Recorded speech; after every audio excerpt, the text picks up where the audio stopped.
Good afternoon class. Today we are going to discuss about valence shell electron pair repulsion theory. Okay? In shortcut we call it as VSEPR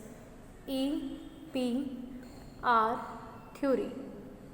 Valence shell electron pair repulsion theory.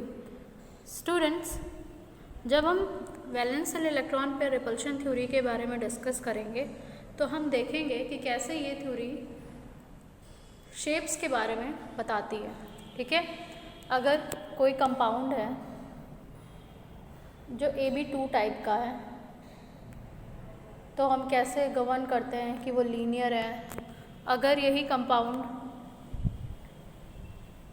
AB2L type का है, मतलब कि दो bond pairs हैं और एक lone pair of electron है, तो कैसे इसकी शेप या ज्योमेट्री हम बताते हैं। Students, earlier to this we have discussed about octet rule, about Lewis structure, ionic bond, covalent bond. तो इन सारी चीज़ों को स्टडी करते हुए जब हमने देखा कि जब हम मॉलिक्यूल्स के या कंपाउंड्स के शेप की बात करते हैं तो इतना क्लियर डाटा नहीं आ रहा था। हमने ऑक्टेट का जो कॉन्सेप्ट देखा था वहाँ पे हमने लिमिटेशंस देखे कि एक्सपेंडेड ऑक्टेट भी देखने को मिलता है। कुछ कंपाउंड्स थे लाइक अगर हम बात करें SF6, ठीक है, यहाँ पे हमें एक्सपेंडेड ऑक्टेट देखने को मिला, या कई ऐसे केसेस थे जहाँ पे हमें कुछ ना कुछ प्रॉब्लम्स मिल रही थी। सो इन चीज़ों को सॉल्व करने के लिए आगे स्टडी होती गई और नया थ्योरी आया, that is valence shell electron pair repulsion theory. Students, ऐसा नहीं है कि ये थ्योरी पूरी तरह से हम कह सकते हैं कि यूनिफॉर्म है, हर जगह सेट होगी, बट धीरे धीरे हम इंट्रोडक्टरी वे में पढ़ेंगे। जैसे हमने जब पीरियोडिक टेबल पढ़ा था स्टूडेंट्स, तो हमने देखा था न्यूलैंड ऑक्टेव्स, टोबेरेनर का ट्रायड आया, न्यूलैंड ऑक्टेव आया, फिर मेंडलीव ने अपना कॉन्सेप्ट दिया, उसके बाद मॉडर्न पीरियोडिक टेबल आया। सिमिलरली यहाँ पे भी स्टूडेंट्स हम valence shell electron pair theory पढ़ेंगे, हम वैलेंस बॉन्ड थ्योरी पढ़ेंगे, हम मॉलिकुलर ऑर्बिटल थ्योरी पढ़ेंगे, हाइब्रिडाइजेशन का कॉन्सेप्ट पढ़ेंगे। तो ये सारे के सारे जो भी कॉन्सेप्ट या थ्योरीज हैं ये हमारे कंपाउंड्स के जो भी हम कंसिडरिंग मॉलिक्यूल है उसके शेप को बताएगा, उसकी ज्योमेट्री को बताएगा, उसके हाइब्रिडाइजेशन को बताएगा। Okay, so let us begin. Students, from the name you can see that it is based on electron pair. ये जो थ्योरी है ये बेस करती है इलेक्ट्रॉन पेयर के, ठीक है, जो वैलेंस शेल के हैं या इलेक्ट्रॉन पेयर्स हैं उनके बेस पे। अब हम जो यहाँ देख रहे हैं रिपल्शन थ्योरी, ये क्या बता रही है, जब हम इलेक्ट्रॉन पेयर की बात कर रहे हैं, सो इलेक्ट्रॉन पेयर दो तरह के हो सकते हैं। एक बॉन्ड पेयर, तो अगर कोई भी कंसिडरिंग कंपाउंड है जिसमें दो एटम एक दूसरे के साथ बॉन्ड बनाए हुए हैं, ठीक है।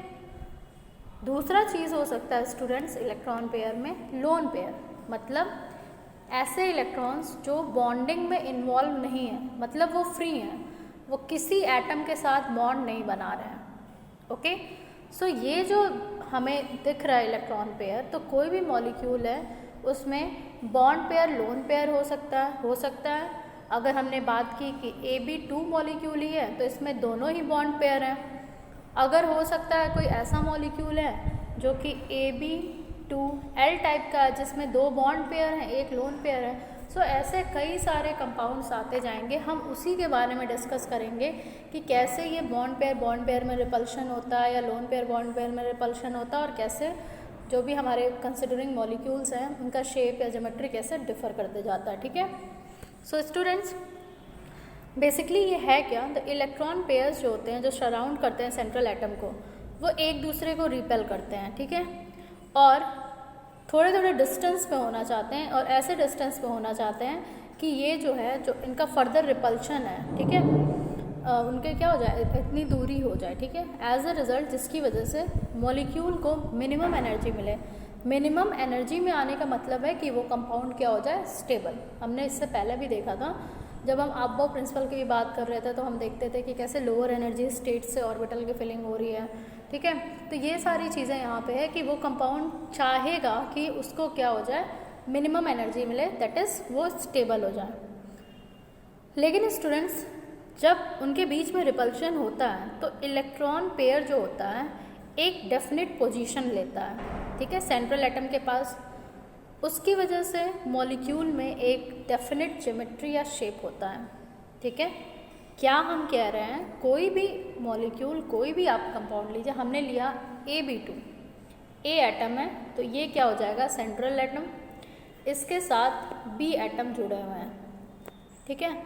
तो ये कॉन्सेप्ट कह रहा है जब इनके इलेक्ट्रॉन्स में रिपल्शन होगा तो ये इलेक्ट्रॉन पेयर जो होंगे एक ऐसा पोजीशन लेंगे जो उसके शेप को बताएगा।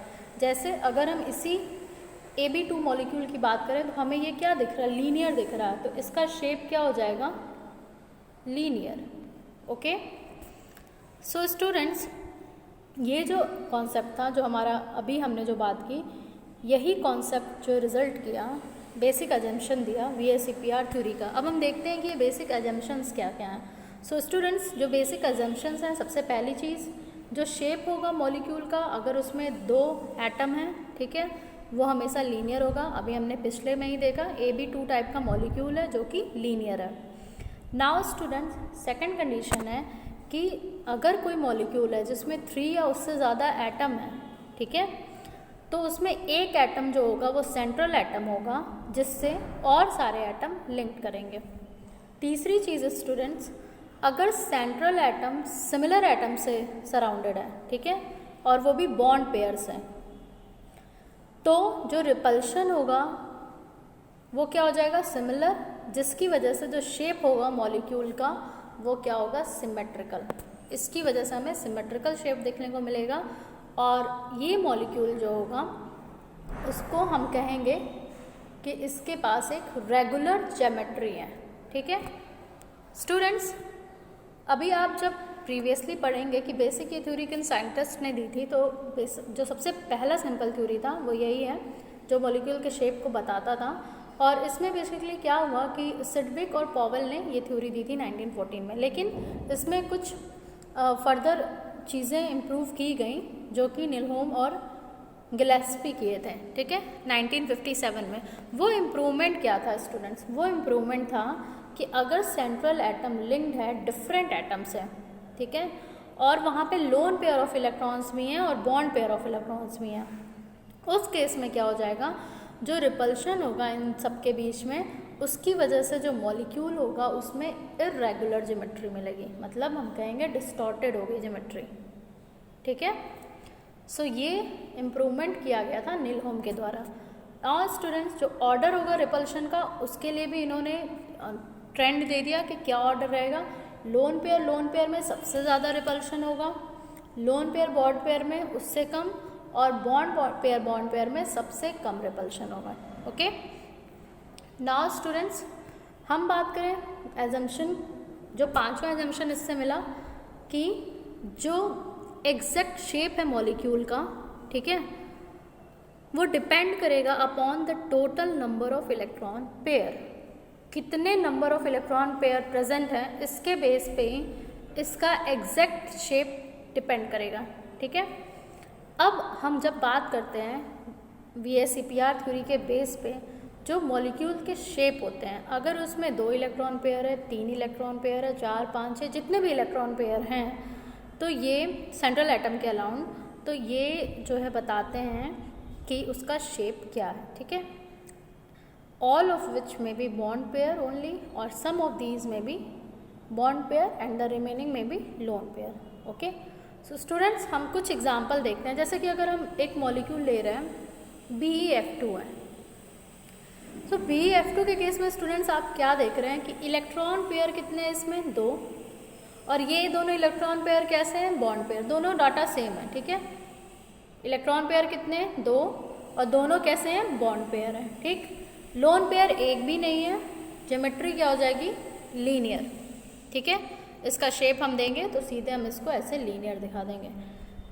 ये जब आगे आप पढ़ते जाएंगे स्टूडेंट्स तो आप समझेंगे ये होता कैसा है। आपको सीधे बेरिलियम का कन्फिगरेशन लिखना है। बेरिलियम का configuration that is 1s2 2s2 तो आपके 2s2 में कितने इलेक्ट्रॉन्स हैं? एक एक हैं। ये जब आप आगे की थ्योरीज देखेंगे तो आप बिल्कुल अच्छे से समझ जाएंगे।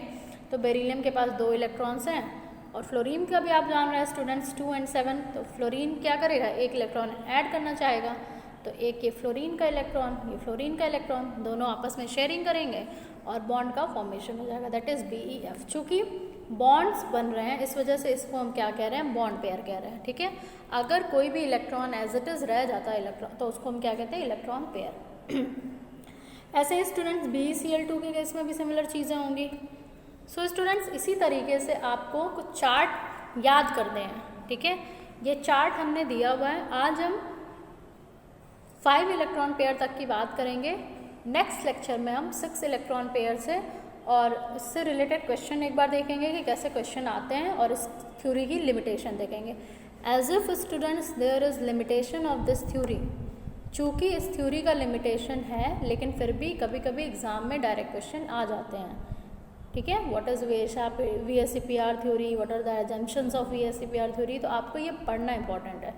And one more thing students की आपका चूँकि 30% सिलेबस रिड्यूस हुआ है, लेकिन ये चैप्टर 4 जो है दैट इज़ केमिकल बॉन्डिंग, इससे एक भी टॉपिक रिड्यूस नहीं हुआ है। Each and every topic is important, okay. So student देखिए यहाँ एक चार्ट दिया हुआ है। यहाँ पे आपको टोटल नंबर ऑफ इलेक्ट्रॉन दिख रहे हैं, यहाँ पे ज्योमेट्री है उसकी, शेप आप कह सकते हैं। फिर आप यहाँ पे ओवरऑल दिया हुआ है कि कितने बॉन्ड पेयर हैं, कितने लोन पेयर हैं, और उसके बाद मॉलिक्यूलर फॉर्मूला क्या बनेगा। फिर दिया हुआ है ज्योमेट्री और उसके बाद एग्जाम्पल, ठीक है। सो स्टूडेंट्स हम स्टार्ट करते हैं। पहला तो हमने देख लिया है जब इलेक्ट्रॉन पेयर 2 हैं और दोनों कैसे हैं? बॉन्ड पेयर हैं। उस केस में लीनियर शेप रहेगा, ज्योमेट्री लीनियर रहेगी, और एग्जाम्पल कैसे हैं? जैसे BeF2, BeCl2, HgCl2। Now students हम बात करते हैं जहाँ पे 3 इलेक्ट्रॉन पेयर हैं। सो स्टूडेंट्स 3 इलेक्ट्रॉन पेयर में 2 कंडीशन आ सकती हैं। एक वो कंडीशन होगी जहाँ पे तीनों के तीनों बॉन्ड पेयर होंगे, ठीक है। जैसे कि BF3 है, अगर आप BF3 की बात करते हैं, BF3, तो इसके केस में तीनों क्या है? बॉन्ड पेयर है। तो इसको हम कहते हैं ट्रायंगुलर प्लेनर, ठीक है। और ऐसे कंपाउंड्स के एग्जांपल क्या क्या हैं? BF3, AlCl3, SO3। एक कंडीशन आ सकती है स्टूडेंट्स कि 2 बॉन्ड पेयर हो, 1 लोन पेयर हो। फॉर्मूला क्या बन जाएगा कंपाउंड का? AB2L। AB2 किसको डिनोट कर रहा है? यहाँ पे 2 बॉन्ड पेयर को, L किसको डिनोट कर रहा है? लोन पेयर 1 है।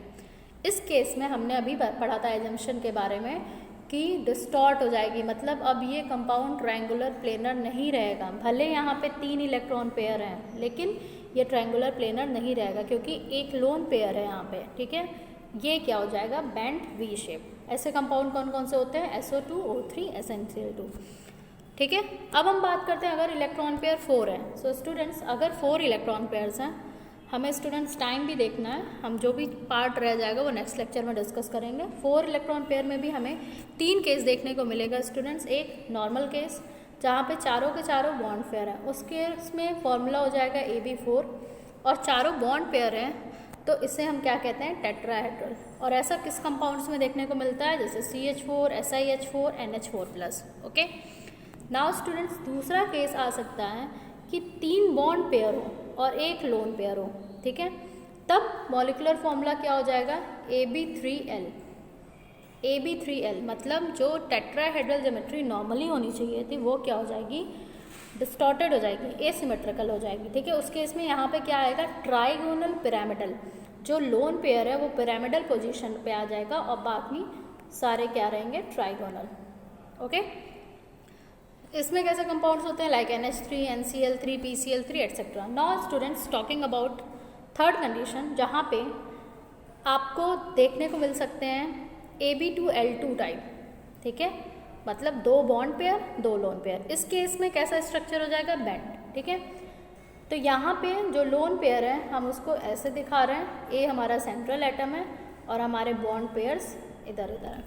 कैसा स्ट्रक्चर हो गया? बेंड। कंपाउंड्स कैसे हो सकते हैं? H2O हो सकता है, H2S हो सकता है, NH2 हो सकता है। H2O अब स्टूडेंट्स अगर आप H2O को बनाते हैं तो आप देखते हैं H2O, दिस इज़ H2O। यहाँ पे आपको क्या देखने को मिलता है? 2 लोन पेयर ऑफ इलेक्ट्रॉन, ठीक है। ये ज्योमेट्री क्या है हमारी? बेंट, ठीक है। नेक्स्ट 5 और 6 के बारे में हम नेक्स्ट चैप्टर में पढ़ेंगे जब 5 इलेक्ट्रॉन पेयर हैं या 6 इलेक्ट्रॉन पेयर है। Okay, this is all about today's lecture. Thank you class.